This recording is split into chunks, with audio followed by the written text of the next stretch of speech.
परभणीतील सोमनाथ सूर्यवंशी मृत्यू प्रकरणामध्ये आता नवीन माहिती समोर आलेली आहे। एकंदरीत सोमनाथ सूर्यवंशी यांचा मृत्यू हा पोलिसांच्या मारहाणीमध्ये झाल्यासंदर्भात अहवाल हा न्याय दंडाधिकाऱ्यांकडून दिला गेलेला आहे। राज्य मानवाधिकार आयोगासमोर सोमनाथ सूर्यवंशी मृत्यू प्रकरणाचा अहवाल सादर झालेला आहे। मानवाधिकार आयोगाकडून प्रकरणाची गंभीर दखल घेतली गेली आहे आणि पोलिसांना नोटीस बजावली आहे।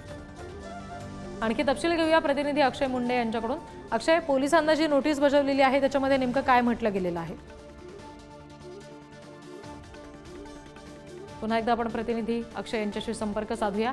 सध्या आपण बातमी बघतोय, मानवाधिकार आयोगाकडे अहवाल सादर करण्यात आलेला आहे आणि एकंदरीत आयोगाकडून प्रकरणाची गंभीर दखल घेतलेली आहे।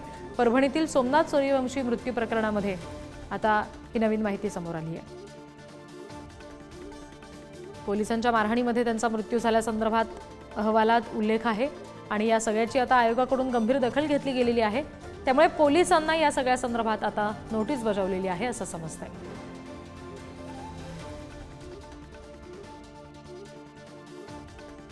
सोमनाथ सूर्यवंशी यांचा मृत्यू पोलिसांच्या मारहाणीमध्ये झाल्याचा न्यायदंडाधिकाऱ्यांनी अहवाल दिलेला आहे आणि मानवाधिकार आयोगासमोर हा सगळा अहवाल सादर झालेला आहे।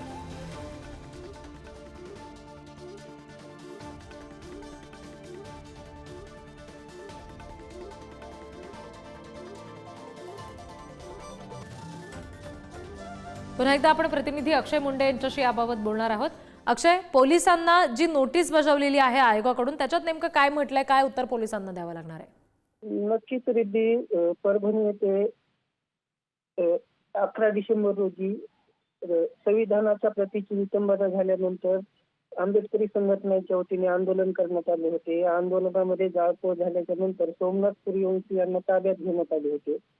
त्यांचा 15 डिसेंबर रोजी पोलीस कोठडीमध्ये न्यायालयीन कोठडीमध्ये मृत्यू झाला होता। आता या प्रकरणाची गंभीर दखल घेण्यात आलेली आहे।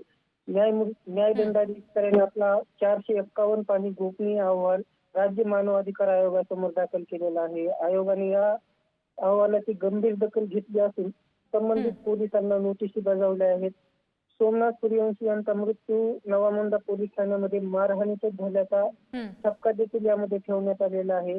आता या गोपनीय अहवालावरून राज्याचे मुख्य सचिव असतील, गृह सचिव असतील, यासोबतच अतिरिक्त पोलीस महासंचालक गुन्हे परभणीचे CID पोलीस उपाधीक्षक यांना देखील नोटीस बजावण्यात आलेली आहेत आणि त्यांना आपले म्हणणे मांडण्यासंदर्भात सांगण्यात आलेले आहे।